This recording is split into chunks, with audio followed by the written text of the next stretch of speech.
All those in favor of concurring with the Senate, Mr. Do you make a Straw motion raise your again? hand. All right.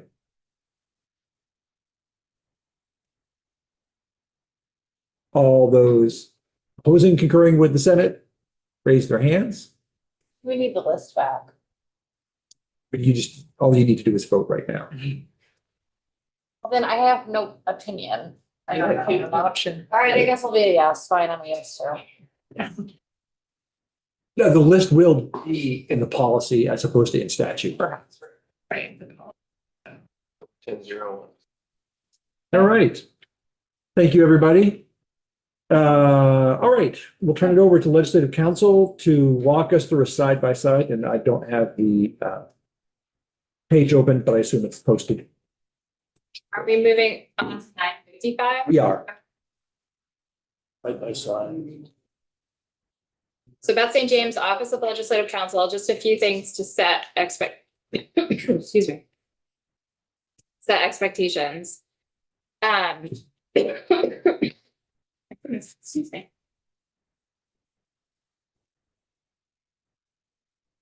So House on the right, on the left, Senate Finance Draft 1.1, which was voted out late yesterday afternoon on the right. Because it was voted out so late and because I had already made this, Is that ours or Senate's? Ours. as long as it's, because it was voted out so late and because I had already made this side by side to aid the Finance Committee, the finance language is technically unedited. It had been edited many times as it came from the Senate Education Committee, but the whole package of it hadn't been edited. The entire Senate Finance report has now been edited as one package. And as with any time you get a second or third set of eyes on it, there were commas missing or an of this act missing here. So while there have been no substantive changes, there may be a line or a punctuation or a word choice for drafting conventions that has changed. So I have put at the top in the header that the Senate language is unedited. That's more of a caveat to anyone looking at it online. This language has been edited many times, but it was edited again. And so there were more things caught. So there's been a lot of confusion around this. So just putting that out in the universe. Okay. So also in an effort, and this is just the first sections 1 through 29A. The next chunk of the bill is all tax, and that's Kirby. And then the last third of the bill is John, and that's largely school construction. And we have been furiously working on a new side-by-side this morning with everything in it. So that will be produced at some point today. We have John coming in tomorrow. Great. In an effort to not make this hundreds of pages, if there was no change between the House and the Senate version, I have not included any legislative language. I have just included the section number. I have also embedded the effective dates in each section in blue. There might be some that are not super accurate because I did this very quickly. But I don't think anything in the policy sections that we're about to go through, there's no nothing's contingently effective at any date or anything. So I think for all intents and purposes, this is a good document to use for what the Senate has voted out. And when John comes in tomorrow, he'll have the whole side by side for you. Okay, so with that, would you like me to share my screen or do you want to just? No, sir. Okay.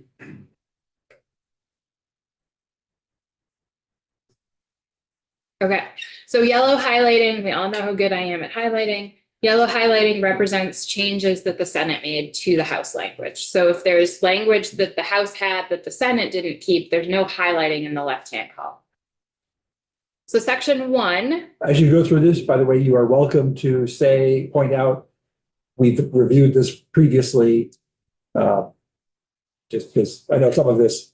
I think you've reviewed all of this previously. Okay, well, so this is really going to be a rerun of there haven't been any changes that were made to it. Senate Finance made one very small change. And And that I believe since you looked at this language, Senate Education may have made a few changes that I can point out. Okay.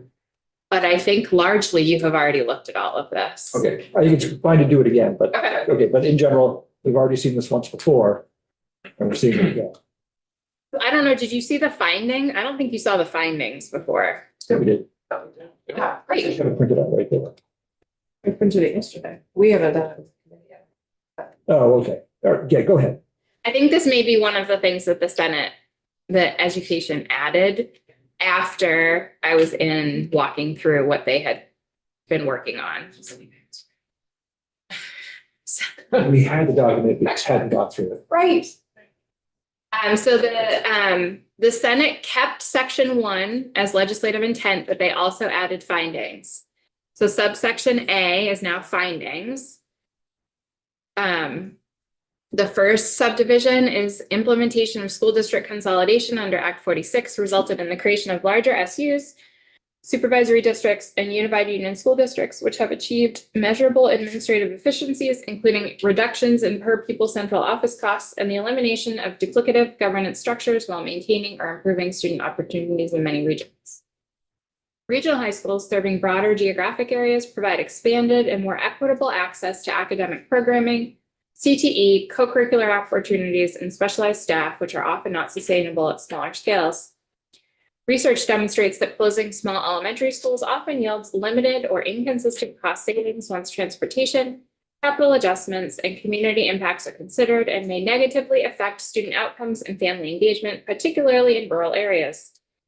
Nationally, the average public school district enrolls approximately 5,000 students, while the median district size is substantially smaller, commonly cited near 1,500 students, reflecting a wide distribution of district scale across the U.S. In rural states, school district design must account not only for enrollment, but also for geographic size, as districts are often measured in square miles.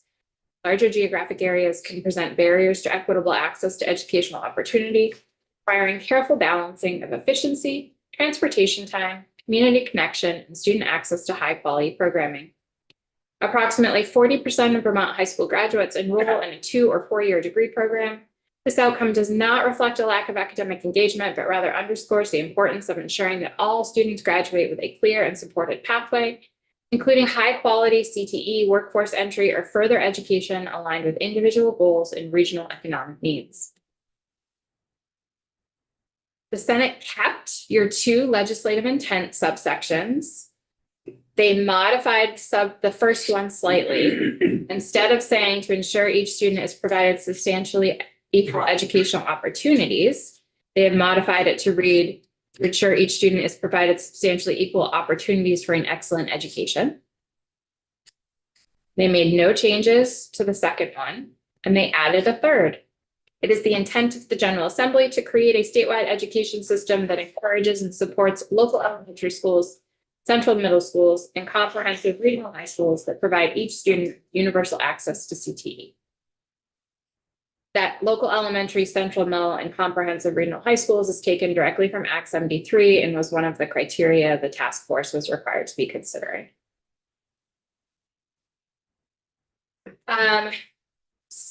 Section 2 is the BOCES chapter amendments. So they did make some changes here. The first change is to the policy section. So they added that one of the ways BOCES or CSAs now should be used is to ensure every middle and high school student has a genuine opportunity to participate fully in and to benefit from CTE.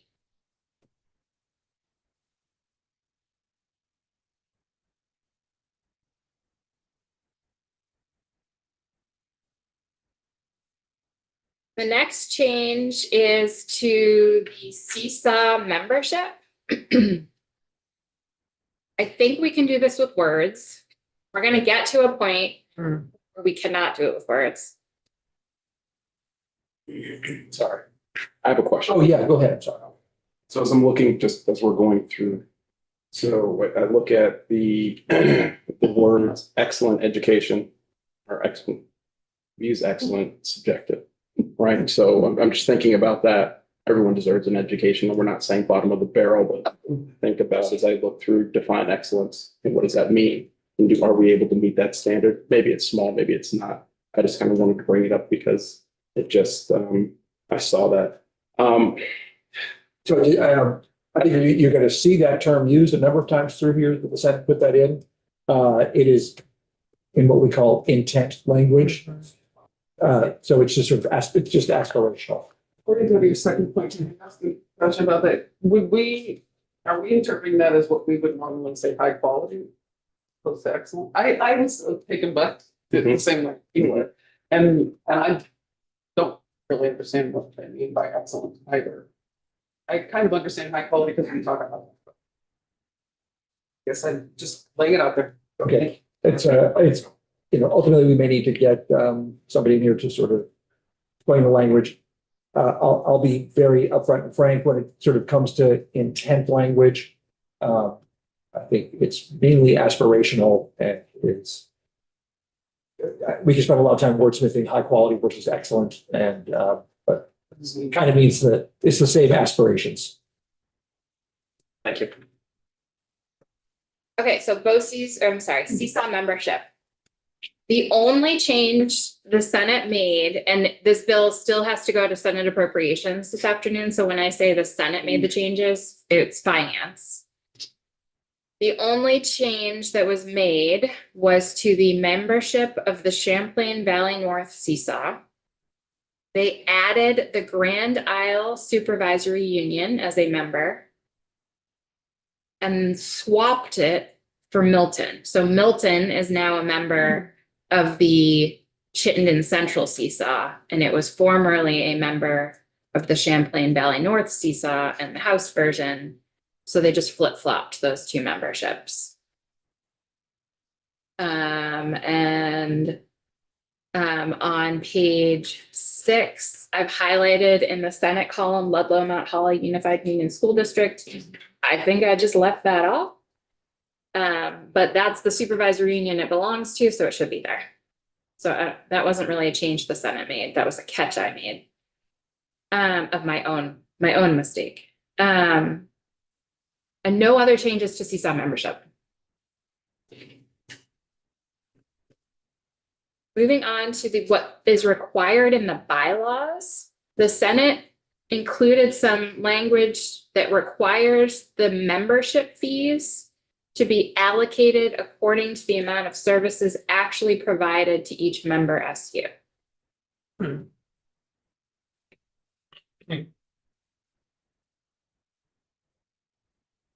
So the bylaws, formerly Articles of Agreement, is the governing document for each Seesaw. And all the statute says is you have to address this concept within your bylaws. The results of that are up to you and what works for your area, your Seesaw. And so the Senate is saying whatever membership fee structure you come up with, it has to have an allocation for those fees that aligns with the services that are actually provided to each SU. So theoretically, if there was an SU who was not availing themselves of any services, their membership fee may look different than someone who is availing themselves of all of the services that the Seesaw was offered. But the actual terms are going to vary from Seesaw to Seesaw because we don't get any more specific than that. And so just to point out my thinking to everybody, there are membership fees and then there are service fees. We have put in there, I'd be a little wary of dictating how membership fees are to be allocated rather than letting them figure it out, because you're always going to need a baseline amount of funding. And how are you going to know how much of the services you're going to avail yourselves of until you start showing what the services are that are being offered? That's a little challenging. And again, we already have services being paid for. And some places may become so self-sufficient on service fees that they don't even have membership fees. This was a Senate change, not a Senate finance change. The Senate Finance Committee adopted the work of Senate Education. Yeah. There's one change that Senate Finance made, and I will point that out when we get there.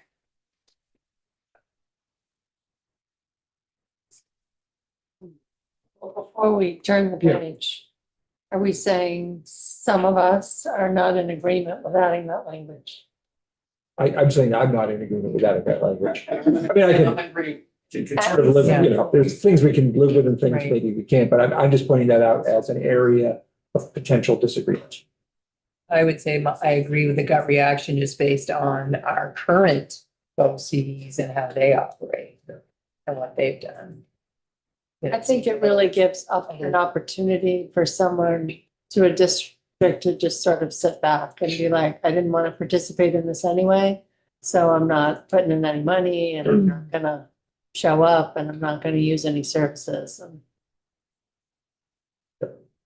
I think everybody's got to pay in if we're making mandatory CSAs. And, you know, not to belabor this, but that's been the issue with cooperative agreements is because somebody has to own it and nobody else has to participate.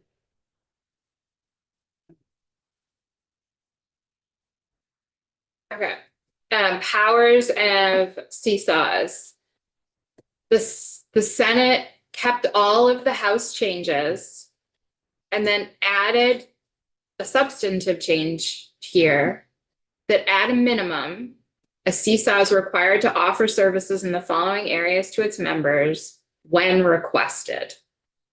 The conversation around this language change was what happens if none of the supervisory unions, right? Because you're not requiring SUs to avail themselves of these services.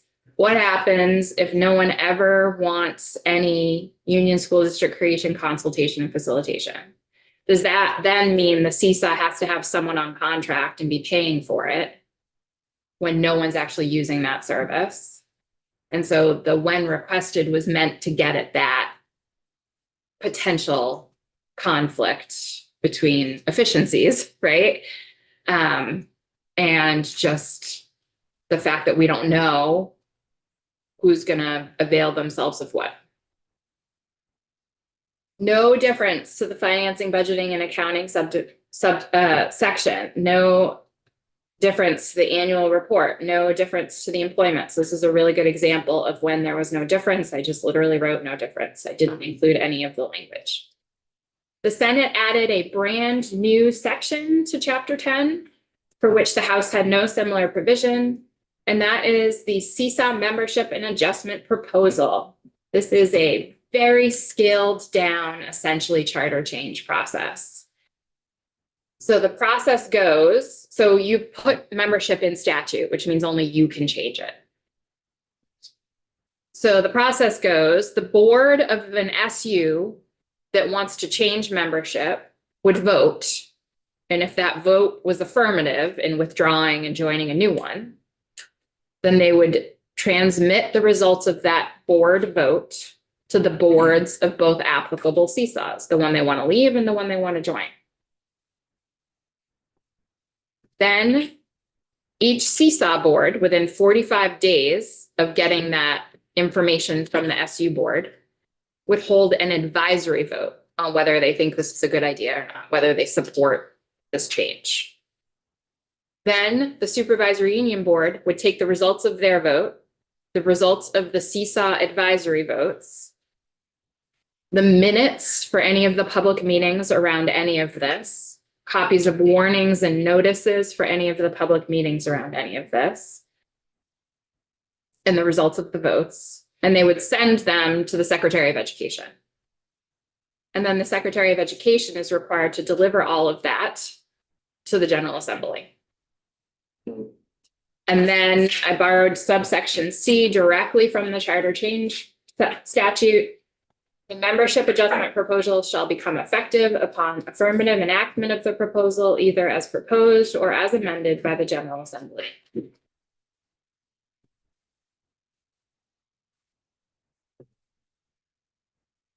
Next section, the Senate. So we're out of section 2, we're out of the BOCES chapter as a whole. We're staying in the BOCES chapter substantively, though.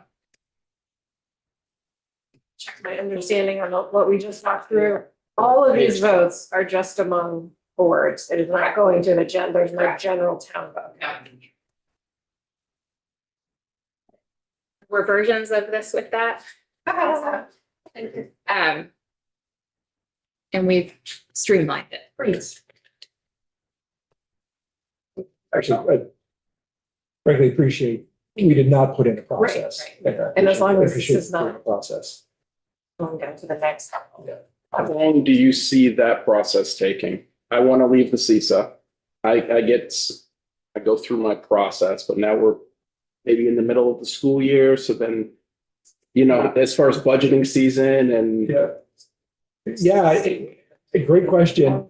I think part of the challenge of answering that would be, there's a process locally, which probably could be handled within, 45 days. But then it's up to the legislature.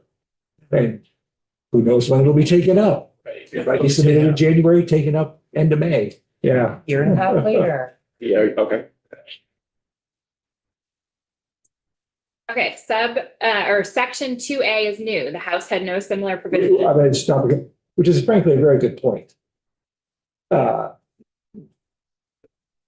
Be 2 But years. it's not, Well, it's just, I'm thinking about, if everybody's in agreement doing it, but you're sort of locked into whatever the financial arrangement is while the legislature takes a long time. Anyway, I'm not sure I have no solution for it. I'm thinking out loud. Just ignore everything. Proceed. Okay, so section 2A, the House had no similar provision. What the Senate did here, you'll notice there's a new effective date. Everything so far, we've been trucking along at July 1, 2026, which is what the House had. You'll notice now there's a new year, July 1, 2027. So what the Senate did is they took the subsection that requires CSAs to offer certain services. You'll see at the very bottom, subdivisions 1, 2, and 3, they're no longer underlined because by the time July 1, 2027 rolls around, this will be current law. And they've struck the suggestions embedded in the paragraph, professional development, curriculum coordination, and transportation, and added them to the list of services that are required to be offered as requested, and also added facilities master planning. So as of July 1, 2027, that list of services that a CSAW is required to offer when requested rose from 3 to 7. But it's still just offer and it's still when requested.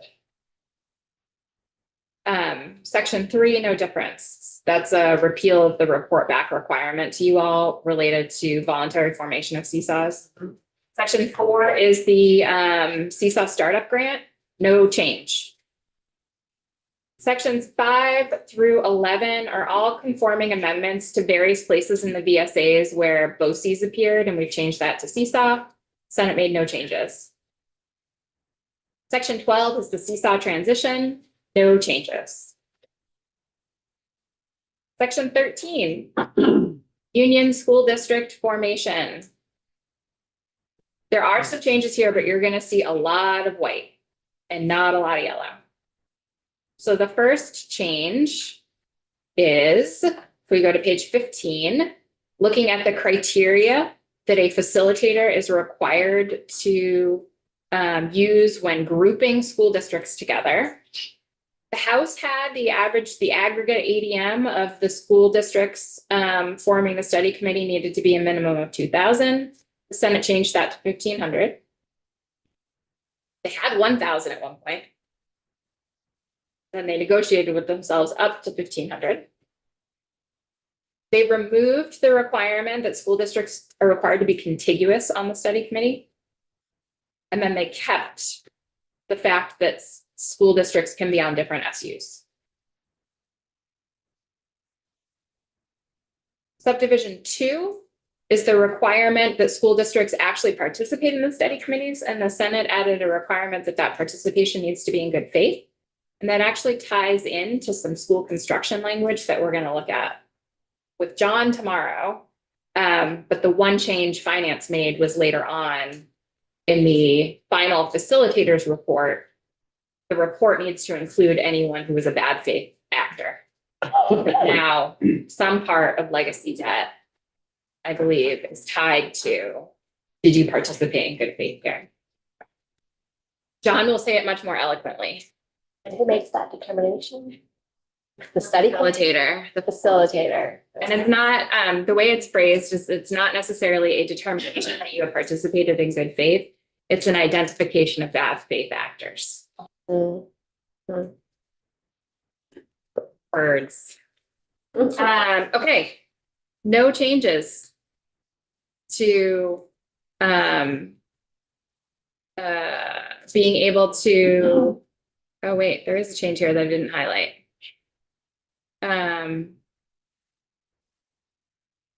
So a study committee, you have reference to necessary or advisable school districts. The Senate just removed the advisable piece. Instead of a study committee identifies a school district as necessary and it's not a member of the study committee, they can work with the facilitator. And then subdivision C. The House had that study committees are required to explore the feasibility of a new unified union school district operating a regional middle or high school. And the Senate changed that too.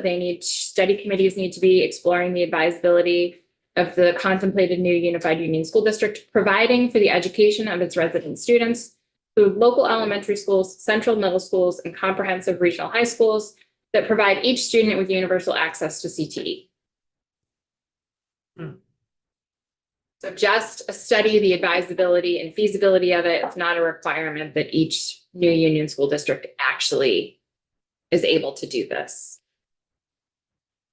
The House had two different final reporting requirements. One, if you found that it was advisable to form a new unified union school district, and one reporting requirement if you found it was inadvisable to form a new unified union school district. The Senate kept the final study report concept, but made it one report that's applicable no matter what your final decision is. And they kind of took the analysis from advisable and the analysis from inadvisable and kind of shrunk it down to one analysis for everyone. So the final report needs to include the names of the school districts participating, an analysis of the current lay of the land, the strengths and challenges of the current structures of all necessary and advisable school districts, what's the final recommendation, and an analysis of how the final recommendation will enable the study committee member school districts to, under the foundation formula, maximize operational efficiencies, promote transparency and accountability, and encourage and support local decisions and actions that provide equal opportunities for an excellent education, all at a cost that parents, voters, and taxpayers value. It's not verbatim, but it is as close as we can get to the policy of Chapter 11 that's already in statute. And then if the decision of the study committee was not unanimous, what's the minority view of the committee?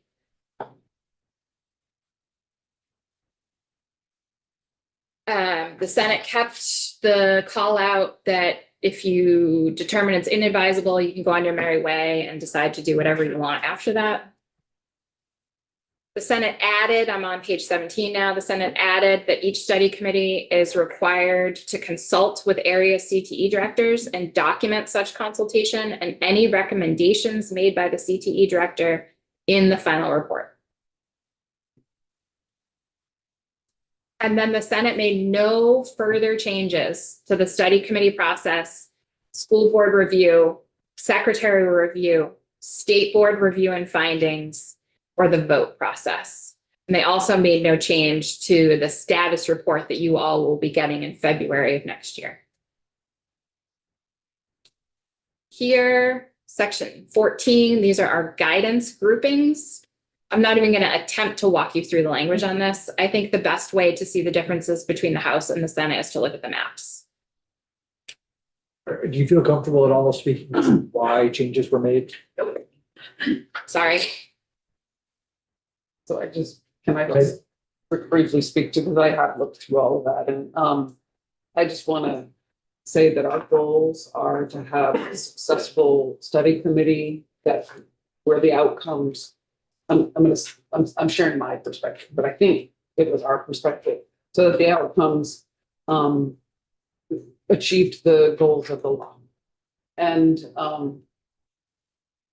one of the reasons why I had recommended early on to keep the lines of the SUs was because I thought once we started the process of studying, working with people you're used to working with is a more positive way of having a groundswell of support for the decisions of who becomes what in each study committee.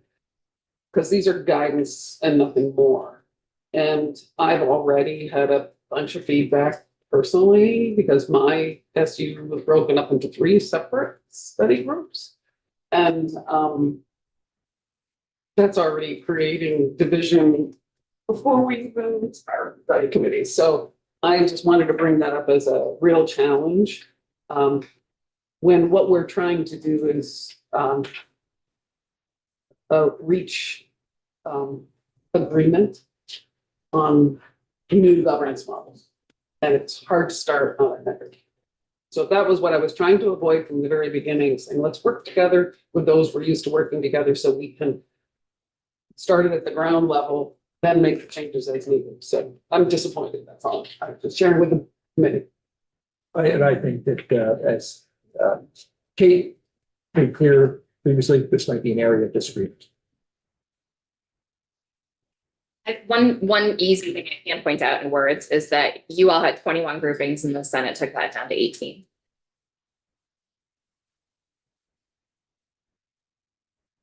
So we are going to jump to section, page 22, section 14A. The House had no similar provision. What the Senate did was say, gee, between February 1st, 2027 and January 1st, 2029, there's a lot of time. Let's get an interim report in here. And so they've added 2 interim reports. So on or before January 1st, 2028, the lead facilitator is required to report back with you all on the status of each study committee and the final recommendations, because their final report will be due December 1st, 2027. So the final recommendation should be in. You won't know if a new union school district is going to form because it still has to go to the voters.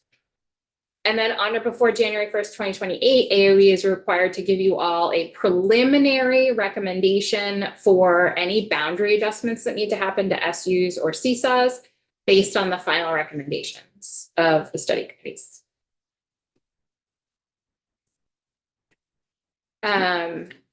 Section 15 is the final report back to you all from the lead facilitator on the study committee process. The Senate kept it the same, but this is where Senate Finance added some language related to bad faith actors. So everything remains the same. I've just broken it up differently now to add this. It was going to be a very long run-on sentence. So now we have subdivisions. So the report needs to include the following: a determination and identification of any school district that is a bad faith participant in the study committee process. And that will tie into school construction. Again, I don't think they'd be able to answer this. I'm just like that wouldn't be up as the preliminary report that we just walked through in section 14A. Oh, that's a good question. Probably, I mean, I think probably because finance added this at like 4:30 yesterday. Okay. That makes complete sense. But it didn't happen. Looks like I make complete sense. Yes, go ahead. Please. I know we mentioned bad faith actors and you mentioned school construction. Is the definition of bad faith actor defined in? I knew you had a little smirk on your face. I thought you were going to trick the lawyer. No, not at all. No, bad faith participant is not defined. Good luck. Right. Just put a picture. Like this. They might look like this. I mean, that would be like somebody who isn't really wanting to end up in a district or wants to like funnel kids into certain kinds of schools. I mean, here's where I'm thinking, and this means nothing because I'm not the one who has to make this determination, and I don't wear a black robe and sit on a bench. So, someone who just literally refuses to show up, right? There's a law that says they have to participate. I would go so far as to say, if you don't answer the phone or respond to an email or come to a meeting, click on a Zoom link. You may be risking being identified as a bad faith participant. I mean, I think we can get really silly and funny if someone shows up, right? They're showing up to the table, but they're coming in and they've got an iPad and they're watching Real Housewives all day. I mean, are they participating? I mean, I think you can come up with like a lot of funny and creative examples. If someone is showing up and doing their best, but their best is just different than everyone else, I think that's going to be more challenging. It's more challenging. Yeah. If they're coming with the goal of blowing the whole thing up. Yeah.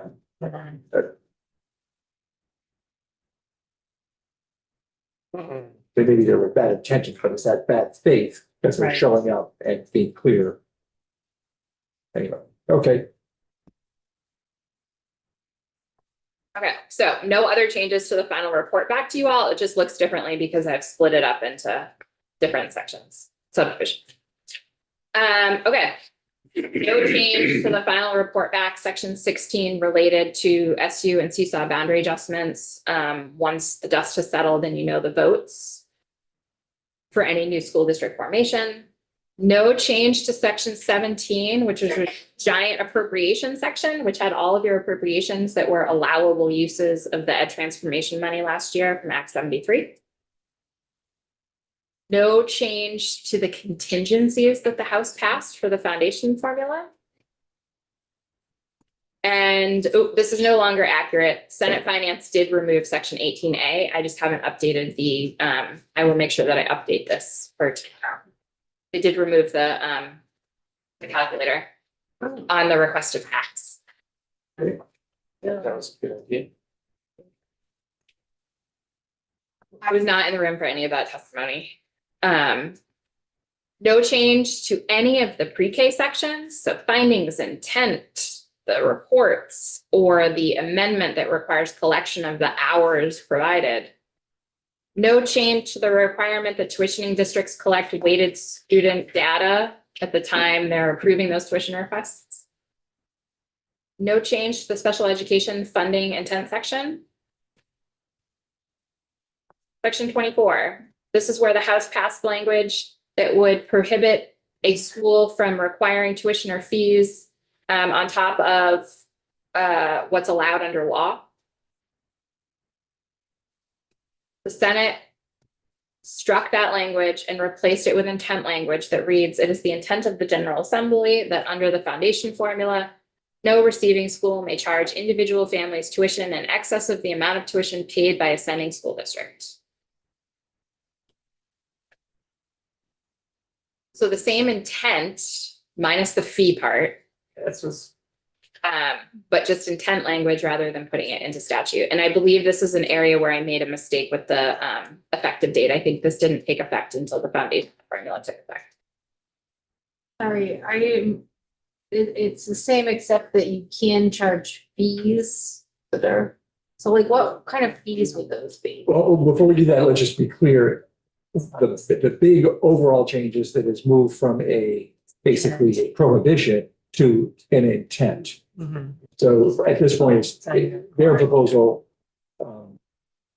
just says it's our intention that won't happen. But that's nothing.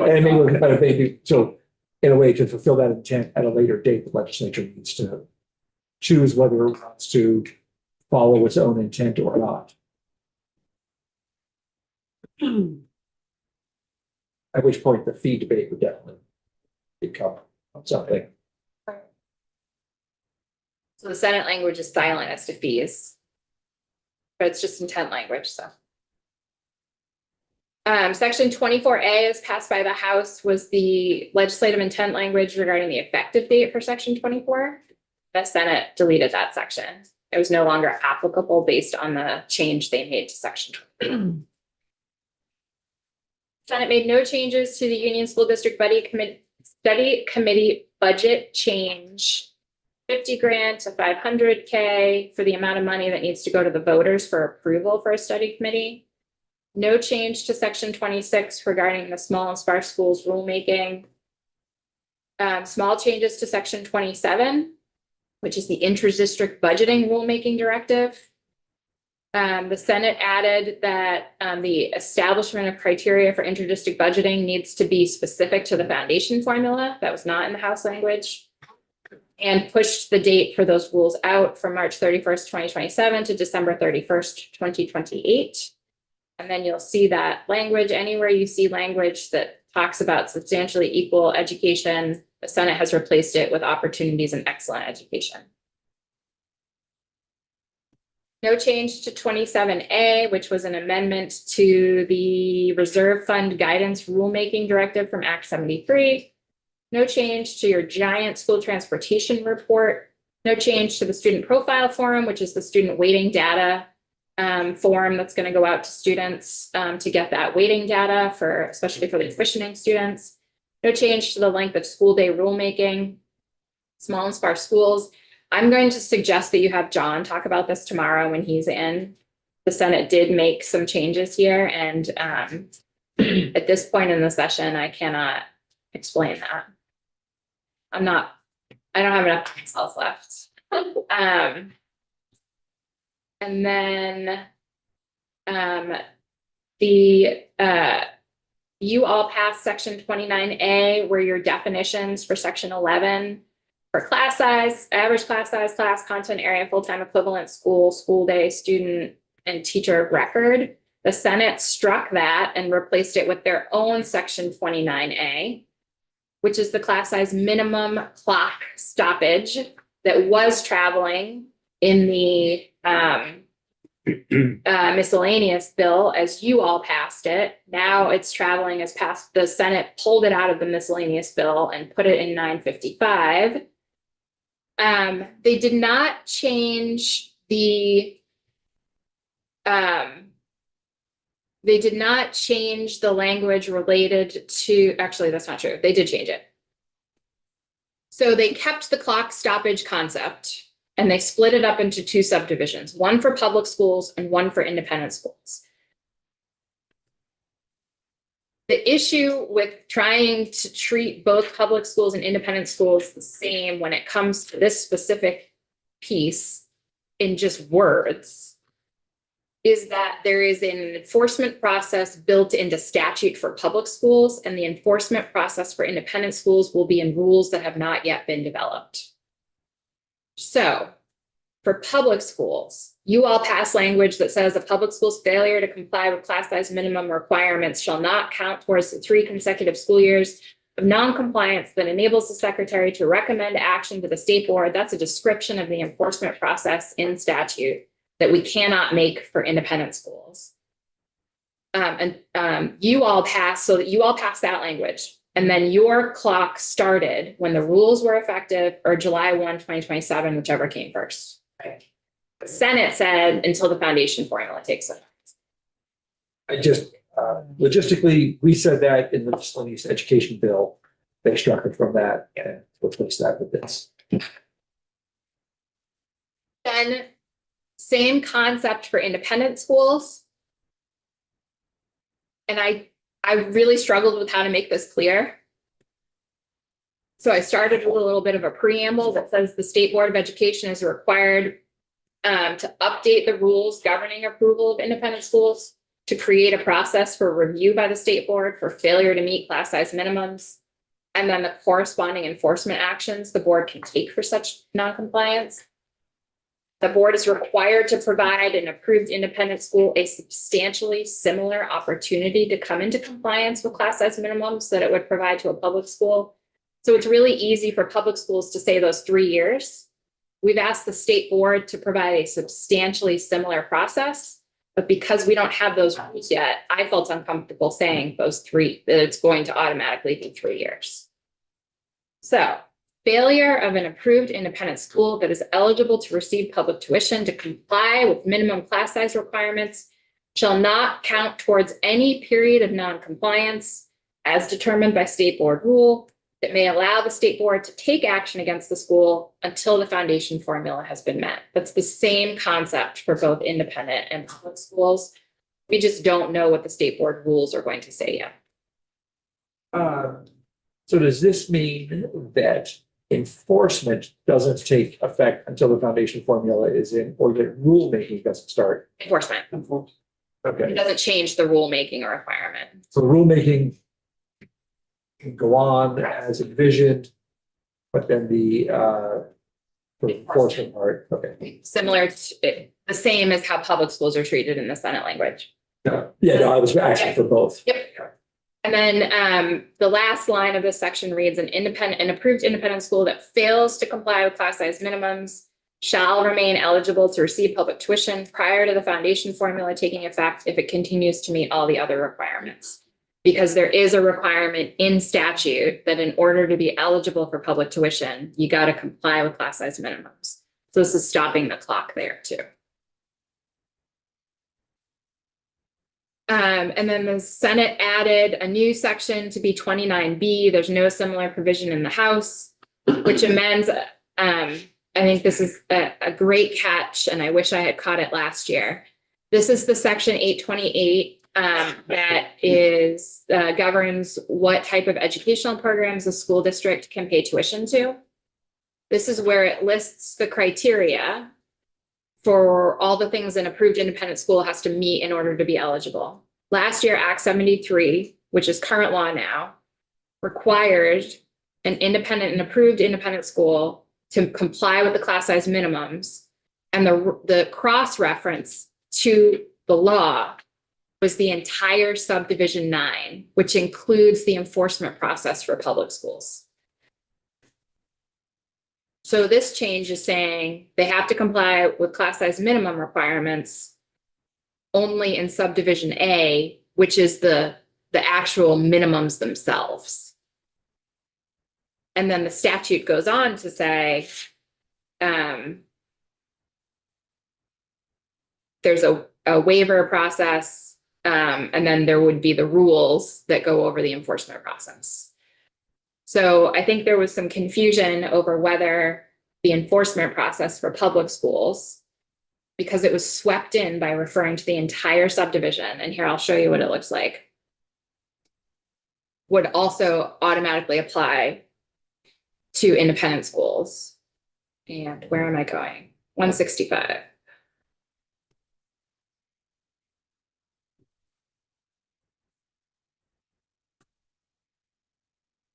So by saying they had to comply with subdivision 9, here.